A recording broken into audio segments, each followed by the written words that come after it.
নমস্কার বন্ধুরা, আবারও চলে এসেছি একটা নতুন ভিডিও নিয়ে। তো আমাকে অনেকেই পার্সোনালি মেসেজ করে বলেছিল যে আমরা তো এত অ্যাকোরিয়াম সেট আপ করি আর এত অ্যাকোরিয়াম তৈরিও করি, তো অ্যাকোরিয়ামগুলো কেমনভাবে তৈরি করি ওইরকম ধরনের কোনো যদি একটা ভিডিও বানানো যায়। তাই সমস্ত রকম ডিটেলের সঙ্গে এই অ্যাকোরিয়ামটা কীভাবে বানানো হচ্ছে ওই রকমভাবেই একটা ভিডিও বানিয়ে ফেললাম। আর প্রথমেই যেরকম আর কি, কাঁচগুলো তো খুব ধুলো ফুলো লেগে আসে, তো ওইটাকে শুকনো কাপড় দিয়ে সুন্দর করে মুছে নিয়েছি। মুছে নিয়ে ফার্স্টেই সাইডের গ্লাসটা গ্লু লাগিয়ে নিয়েছি, যেরকম সিলিকন গ্লুগুলো আমরা ইউজ করি আর কি। তারপরেই নিচের গ্লাসটাতেও লাগিয়ে নিয়েছিলাম।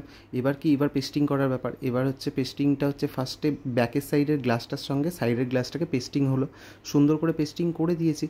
আর একটুখানি দেখেও নিচ্ছি কোনো এয়ার বাবলস আছে কি না, কারণ আমাদের তো এডিএর যে ট্যাঙ্কগুলো যেরকম ধরনের হয় আর কি, তলার গ্লাসটা মিডলে থাকে, তো ওই রকমভাবেই আর কি তৈরি করি। তো ওখানে এয়ার বাবলস থাকছে কি না থাকছে ওটা প্রথমেই দেখে নিতে হয়। আর ওরকমভাবেই পেস্টিং করে একটুখানি ভিনাইল কাটিং করে নিয়ে এসেছিলাম, ওই ভিনাইলগুলো দিয়েই আর কি জাস্ট টেপিং করে নিচ্ছি যাতে ছেড়ে না যায়। ব্যাস, তারপরে বাঁদিকের যে গ্লাসটা রয়েছে, তো ওই বাঁদিকের গ্লাসটাকে সুন্দর করে গ্লু লাগিয়ে নিচ্ছে মুগলি।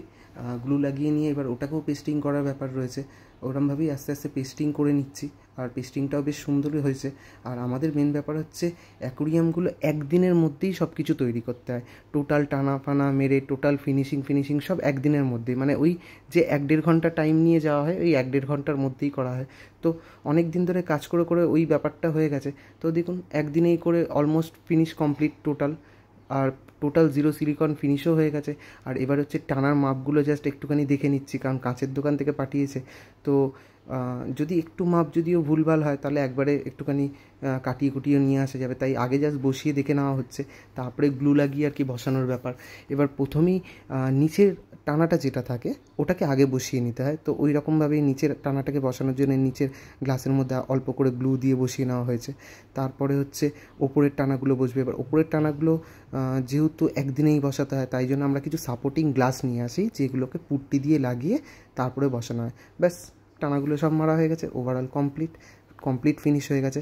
এবার আর কি, যেই জন্যে অ্যাকোরিয়ামটা তৈরি করা ওইটা হচ্ছে এই মাছটা থাকবে। এই মাছটা উনি এনেছে 1 সপ্তাহ মতন হচ্ছে, একটা ছোটো অ্যাকোরিয়ামে রয়েছে, ওই জন্য উনি আর কি নতুন একটা অ্যাকোরিয়াম বানালো। ব্যাস, এবার অ্যাকোরিয়ামটাকে ক্যাবিনেটের ওপর তুলেও দেওয়া হয়েছে, তুলে দিয়ে জাস্ট ভিনাইলটাকে লাগিয়ে নেওয়া হচ্ছে। ভিনাইলটায় যাতে একটাও ফোঁটা এয়ার বাবলস না থাকে, তাই জন্য যে শ্যাম্পু জলটা স্প্রে করা হয়েছিল ওটাকেই কাঠ দিয়ে সুন্দর করে টেনে বার করে নেওয়া হচ্ছে। ব্যাস এতটাই। এই অ্যাকোরিয়ামটা উনি নিজেই সেট আপ করবে, জাস্ট 2 দিন মতন শোকাতে টাইম দিতে হবে, তারপরেই উনি ওনার মতন জল দিয়ে মাছটাকে ছেড়ে নেবে। ব্যাস, এবার টোটাল একবার লুকসটা দেখিয়ে দিই। আবার দেখা হচ্ছে নতুন ভিডিও নিয়ে। আর ভিডিওটা কেমন লাগলো অবশ্যই কমেন্ট করে জানাবেন।